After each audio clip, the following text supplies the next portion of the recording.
¿Qué tal? Mi nombre es Elsa Rueda Borrero, soy residente de Medicina Interna, Complejo Hospitalario Dr. Arnulfo Arias Madrid, y en este simposio sobre síndrome de vena cava superior les comentaré las generalidades y labores de diagnóstico de este entidad. No tengo conflicto de intereses. Iniciaremos con una breve definición, el cual este síndrome va a ser causado por una obstrucción o oclusión severa de la vena cava superior.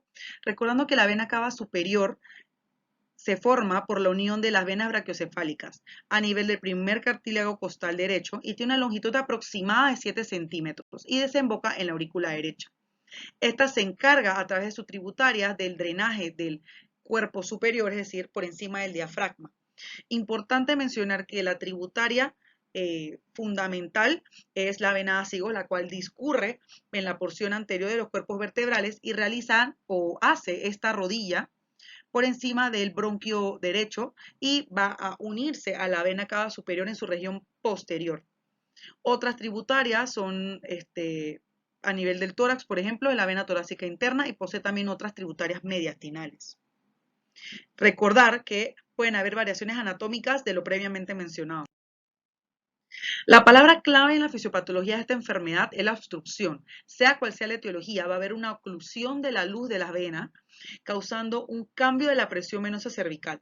Usualmente tenemos una presión venosa cervical entre 2 a 8 milímetros de mercurio y esta oclusión puede ser que aumente hasta 40 milímetros de mercurio, ocasionando una redirección o un cambio del flujo debido a esta obstrucción, llevando a lo que sería la circulación colateral. La circulación colateral puede ser hacia el sistema venoso ácido, hacia la vía mamaria interna, vía torácica lateral o el sistema venoso vertebral. Además de comprender la fisiopatología, hay que tener claro el concepto de la velocidad de oclusión.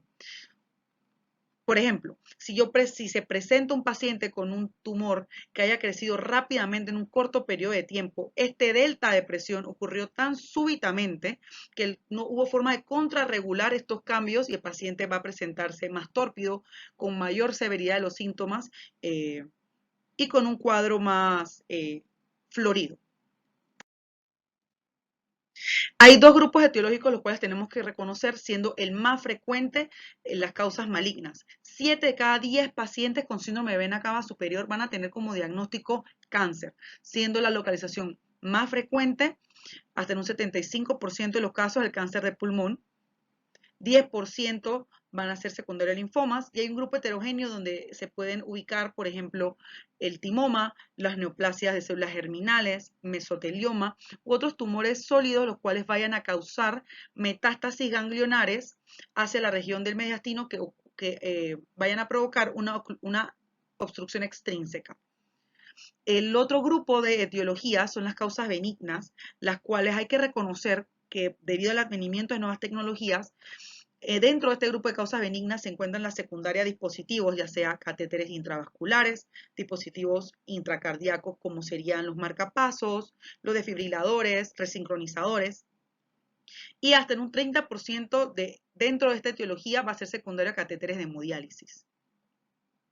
En contraparte, los procesos infecciosos como causas benignas han presentado un descenso en la frecuencia de las mismas. Hace 50, 60 años, la sífilis y la tuberculosis eran la causa más frecuente.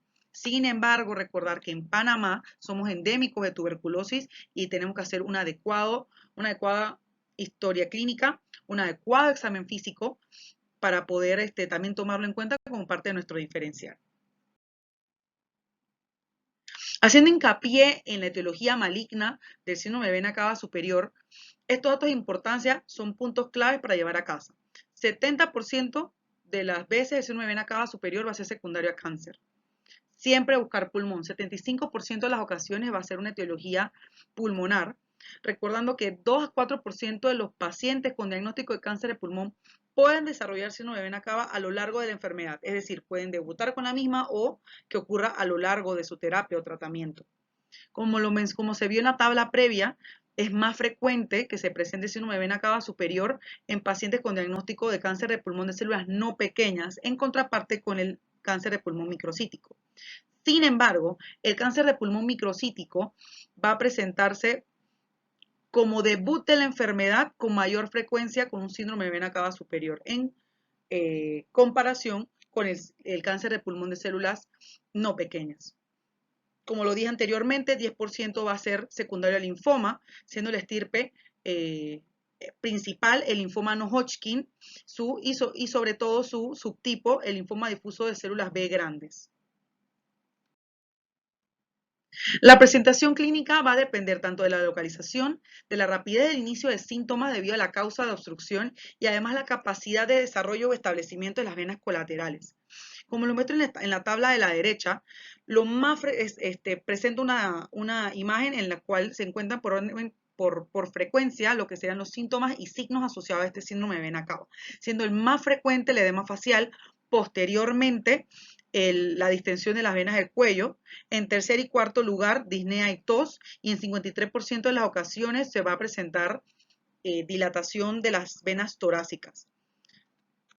En esta revisión más actualizada del 2020, publicada en la revista del American College of Cardiology, en la parte de intervención, presentan los mismos signos y síntomas: edema facial, distensión de venas del cuello y del tórax, disnea y tos.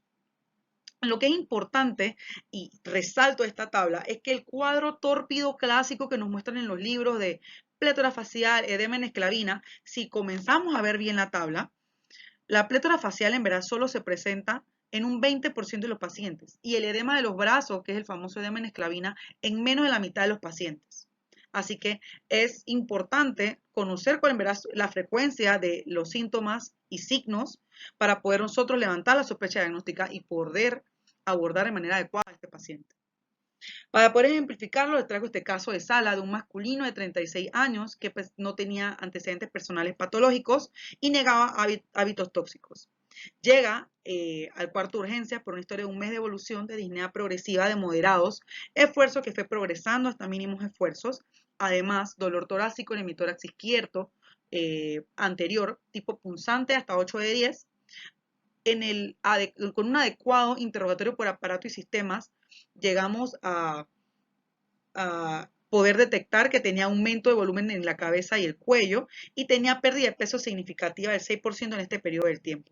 A nuestra primera evaluación se encontraba taquicárdico y al examen físico esto era lo llamativo.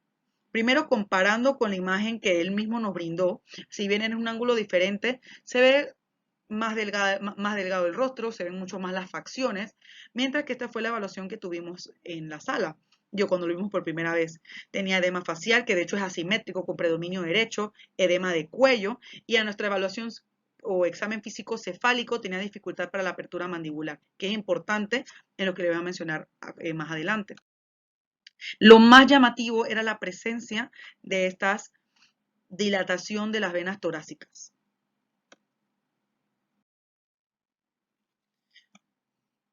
Entendiendo cómo se presentan los pacientes, hay varios tipos de grados clínicos de severidad o clasificaciones. La que les voy a presentar ahorita es la más utilizada y la que se ha validado de manera externa, que es la que nos brinda Yu y colaboradores. Va del 0 al 5 según gravedad de síntomas.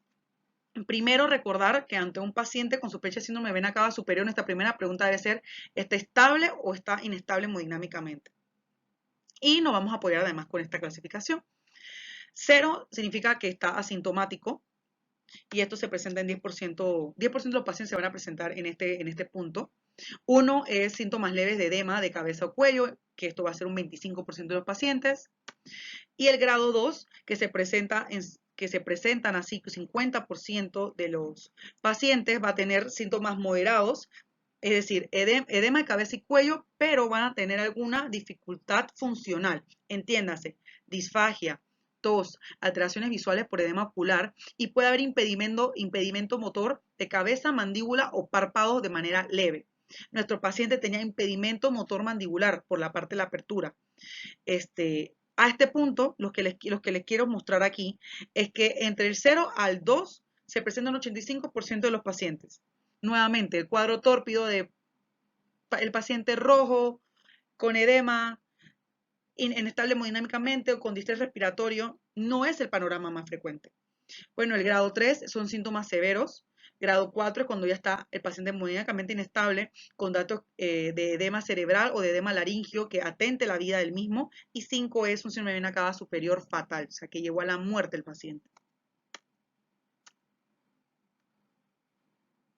Y el otro sistema o evaluación que se ha podido estudiar es el Kishi Scoring System, que es un sistema de puntuación, el cual si tiene un punto de corte mayor de 4, es un síndrome de vena cava superior severo y hay que considerar terapias más invasivas. Pero este no está validado de manera externa y no es el que más se utiliza. Con respecto a la clasificación anatómica, es correlacionar, entonces, evaluar dónde se encuentra la lesión. La lesión puede encontrarse a nivel de las venas brachiocefálicas, esto sería un tipo 1, o por ejemplo, un tipo 2 cuando la oclusión o la lesión se encuentra supraácigos, causando que el flujo de sangre se redireccione a través de las venas subclavias y luego posteriormente entre a través de la ácigos hacia la vena cava superior y luego hacia la aurícula derecha. El tipo 3 es cuando la oclusión se encuentra al nivel de la ácigos, provocando que esta vía no se encuentre patente y el flujo va a ser a través de la vena subclavia, se va a dirigir hacia la vena torácica o mamaria interna, causando múltiples colaterales para luego posteriormente ingresar por la vena cava inferior. Y el tipo 4 es una lesión u oclusión infraácigos, causando una redirección e igualmente venas colaterales hacia la ácigos e igualmente hacia la vena cava inferior. La clasificación propuesta por esta publicación que les mencioné hace unos instantes de la revista de intervenciones del Colegio Americano de Cardiología, publicada en el 2020, hace una correlación de la lesión, es decir, tipo 1, 2, 3, 4, los números romanos son localización de la lesión y se van a correlacionar con la severidad observada en el estudio de imagen. La severidad puede ser grado A, B o C, siendo el grado A moderado severo. El grado B es una estenosis que se conoce como estatus preoclusivo y el grado C de severidad es cuando cuando se va a presentar una oclusión total. Es decir, se pudiese tipificar, por ejemplo, una lesión tipo 3, que es a nivel del ácido, y decir es una lesión tipo 3, grado A. Sobre el abordaje diagnóstico como tal, ya lo mencioné, vamos a recabar una historia clínica adecuada, antecedentes, interrogar por dispositivos intracardíacos, intravasculares, buscar signos de alarmas para neoplasias, sobre todo cáncer de pulmón, linfoma y también otras causas infecciosas, por ejemplo, tuberculosis en nuestro país. Después de haber hecho esto, tengo que como mínimo obtener un estudio de imagen. ¿Cuáles van a ser estos estudios de imagen? Sobre el rayos X de tórax, es el abordaje inicial ciertamente en pacientes estables, pero este no me responde la pregunta si hay obstrucción o no. Me puede brindar datos sugestivos de masas, efusión pleural o signos indirectos de tromboembolismo pulmonar, y además pudiese evaluar ensanchamiento del mediastino, pero no me va a confirmar ni descartar el diagnóstico de síndrome de vena cava superior. Con el advenimiento del ultrasonido a pie de la cama y los rastreos ultrasonográficos, hay literatura, por ejemplo, en esta sociedad canadiense que publicó en el 2014 sus posibles abordajes imagenológicos con respecto al síndrome de vena cava superior, comentan que en conjunto con el rayos X de tórax, el rastreo ultrasonográfico tipo Doppler venoso es lo mínimo inicial que se debe realizar en un paciente estable. El rastreo debe incluir lo que es el miembro superior, ambos bilaterales, la vena axilar, la vena yugular, la vena brachiocefálica y además la subclavia. Hay que tener claro que la vena cava superior no se va a evaluar de manera directa, pero si yo tengo ondas normales en la vena subclavia y brachiocefálica, la probabilidad de obstrucción a nivel de la vena cava superior es mínima. Sobre la tomografía contrastada de tórax, tiene una sensibilidad y especificidad alta de 96 y 92% respectivamente. Me va a ayudar a discriminar entre la compresión extrínseca versus trombosis.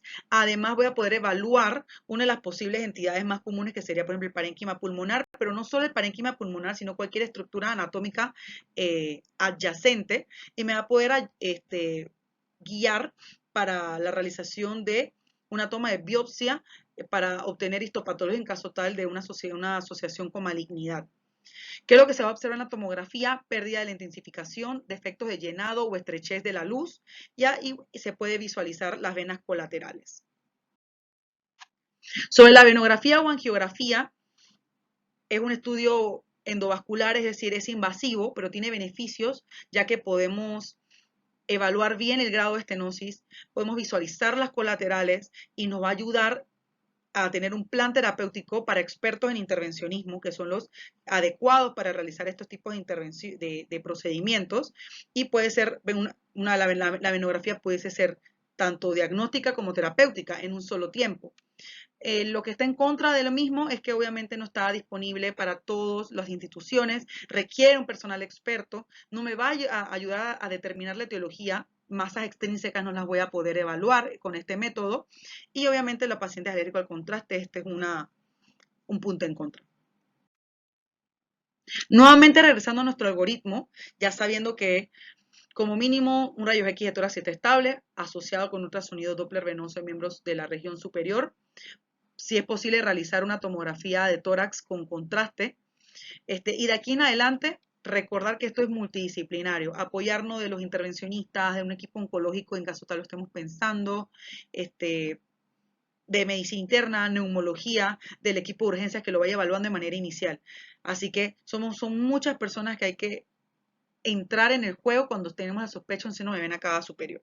Como lo mencioné de manera inicial, estable o no inestable son dos vías completamente diferentes. Recordando que si está estable podemos hacer la tomografía, no con calma porque sigue siendo una urgencia, pero podemos tener un plan más sesudo sobre la toma de biopsia y cómo vamos a estadiar o evaluar esta situación. Sin embargo, cuando el paciente está inestable, evidentemente asegurar la vía aérea, estabilizar el paciente y se recomienda optar por la parte diagnóstica terapéutica a la vez, que sería el venograma para una colocación de stent, y en caso tal haya presencia de trombo, considerar la trombolisis guiada por catéter. Pero esta no es parte de la charla, la parte terapéutica será tocada de manera posterior.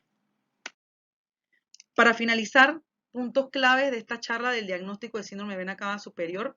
Importante hacer un interrogatorio de examen físico buscando datos de neoplasia, catéteres, dispositivos cardíacos e infecciones.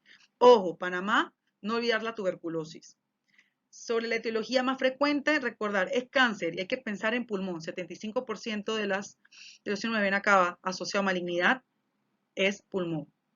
Raras veces, como ya lo mencioné en varias ocasiones en la charla, se presenta el cuadro clásico catastrófico de plétora facial y edema en esclavina. Ojo, 85% de los pacientes se presentan con síntomas leves o moderados. Inicialmente debemos realizar un rayo X de tórax y un rastreo venoso, por lo que es importante comenzar a adiestrarnos cada vez más en ultrasonido al pie de la cama. El CAT de tórax contrastado tiene alto rendimiento diagnóstico, ya que me ayuda a detectar, a evaluar la obstrucción y posibles causas. Y de presentarse inestable, considerar en una decisión con un equipo multidisciplinario, venografía diagnóstica y terapéutica. Muchísimas gracias, dejo a disposición mi correo, ha sido un placer.